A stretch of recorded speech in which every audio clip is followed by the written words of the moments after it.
성도 여러분, 오늘 우리가 함께 살펴볼 말씀은 누가복음 1장 24절에서 38절까지의 말씀입니다. 이후에 그의 아내 엘리사벳이 잉태하고 5달 동안 숨어 있으며 이르되, 주께서 나를 돌보시는 날에 사람들 앞에서 내 부끄러움을 없게 하시려고 이렇게 행하심이라 하더라. 6째 달에 천사 가브리엘이 하나님의 보내심을 받아 갈릴리 나사렛이란 동네에 가서 다윗의 자손 요셉이라 하는 사람과 약혼한 처녀에게 이르니 그 처녀의 이름은 마리아라.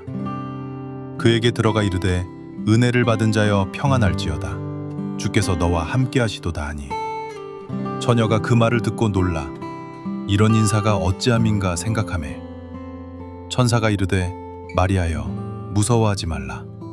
내가 하나님께 은혜를 입었느니라. 보라, 내가 잉태하여 아들을 낳으리니 그 이름을 예수라 하라. 그가 큰 자가 되고 지극히 높으신 이의 아들이라 일컬어질 것이요, 주 하나님께서 그 조상 다윗의 왕위를 그에게 주시리니 영원히 야곱의 집을 왕으로 다스리실 것이며 그 나라가 무궁하리라. 마리아가 천사에게 말하되, 나는 남자를 알지 못하니 어찌 이 일이 있으리이까? 천사가 대답하여 이르되, 성령이 내게 임하시고 지극히 높으신 이의 능력이 너를 덮으시리니 이러므로 나실 바 거룩한 이는 하나님의 아들이라 일컬어지리라. 보라, 내 친족 엘리사벳도 늙어서 아들을 배었느니라. 본래 임신하지 못한다고 알려진 이가 이미 6달이 되었나니 대저 하나님의 모든 말씀은 능하지 못하심이 없느니라.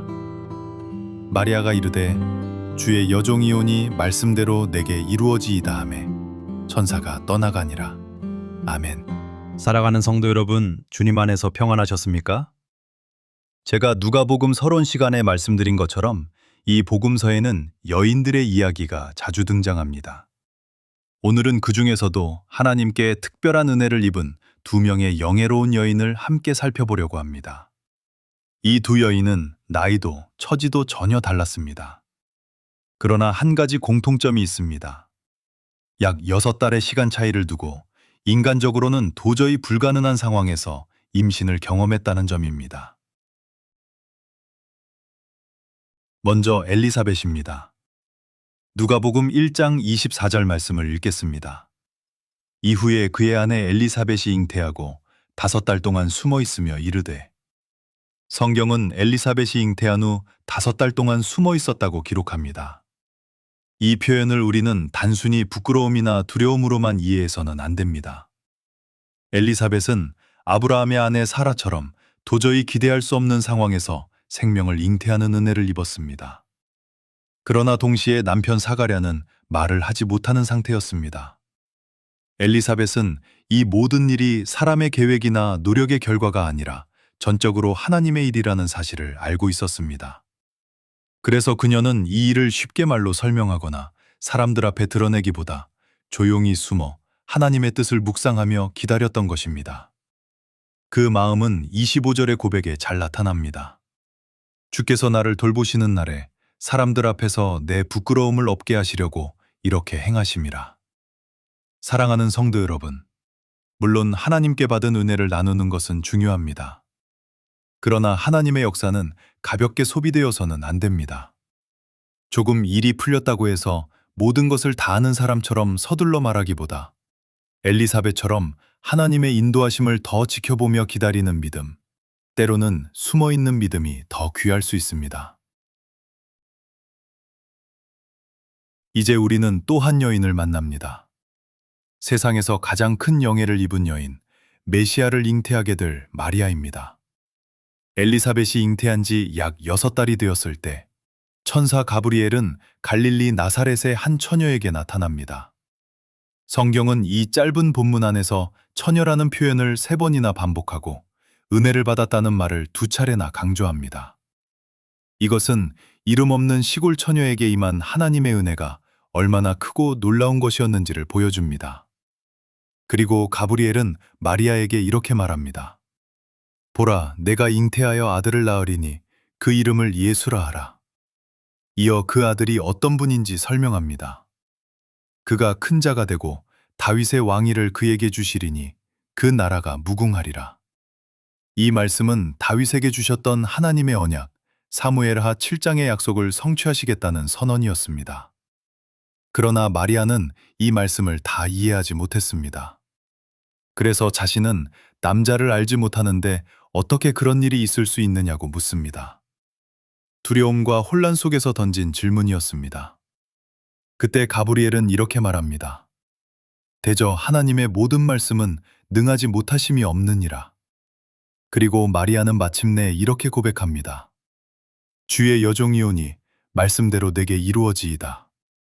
이 고백은 모든 것을 이해했기 때문에 나온 말이 아닙니다. 앞으로 어떤 오해와 고통이 기다리고 있을지 알지 못했지만 마리아는 하나님의 말씀 앞에 자신을 맡겼습니다. 사랑하는 성도 여러분, 우리 역시 하나님의 뜻을 다 이해할 수 없습니다. 왜 이런 일이 나에게 일어나는지, 앞으로 어떻게 될지 알 수 없을 때가 많습니다. 그럴 때 우리는 어떻게 해야 할까요? 이해가 될 때만 순종하시겠습니까? 사도 바울은 고린도전서 1장 25절에서 이렇게 말합니다. 하나님의 어리석음이 사람보다 지혜롭고 하나님의 약하심이 사람보다 강하니라. 하나님은 우리보다 지혜로우시고 우리보다 강하신 분이십니다. 그러므로 우리가 이해하지 못해도 하나님을 신뢰하며 순종하는 믿음이 필요합니다. 제가 아는 한 장로님 이야기입니다. 그분은 사업을 하시며 지방을 자주 다니십니다. 어느 날 논산을 지나다가 그 지역에서 직장을 다니고 있는 어릴 적부터 친하게 지내던, 그렇지만 한동안 만나지 못했던 친구가 떠올랐습니다. 그런데 마음속에서 계속 친구를 찾아가서 위로해 주어라는 음성이 들렸다고 합니다. 그날은 바쁘기도 했고 갑자기 찾아가는 것이 부담스러워 그냥 돌아왔다고 합니다. 그런데 며칠 후 다시 논산을 지나게 되었을 때 같은 마음의 음성이 또 들렸습니다. 이번에는 그냥 지나칠 수 없어 연락을 하고 친구를 만났습니다. 그런데 친구를 만나고는 깜짝 놀랐습니다. 그 친구의 한쪽 눈이 거의 실명 상태였기 때문입니다. 세균 감염으로 시력에 큰 손상을 입었고 그동안 심적으로 매우 힘든 시간을 보내고 있었다고 합니다. 그제야 장로님은 왜 하나님께서 그토록 찾아가라고 하셨는지 알게 되었습니다. 이후 그는 그 친구를 위해 기도하고 자주 연락하며 위로가 되어 주었습니다. 사랑하는 성도 여러분, 이것이 바로 순종입니다. 순종은 다 이해해서 하는 것이 아닙니다. 준비가 다 되어 있어서 하는 것도 아닙니다. 하나님을 신뢰하기 때문에 먼저 움직이는 것, 그것이 순종입니다. 이해한 만큼만 믿는 믿음이 아니라 이해되지 않아도 신뢰하며 순종하는 믿음을 가질 때 하나님의 놀라운 역사가 우리 삶 가운데 일어난다는 사실을 기억합시다. 이해되지 않아도 엘리사벳처럼 때로는 숨어 기다리고 마리아처럼 말씀 앞에 자신을 맡기는 복된 믿음을 가진 성도님들이 되시기를 주님의 이름으로 축복합니다. 아멘.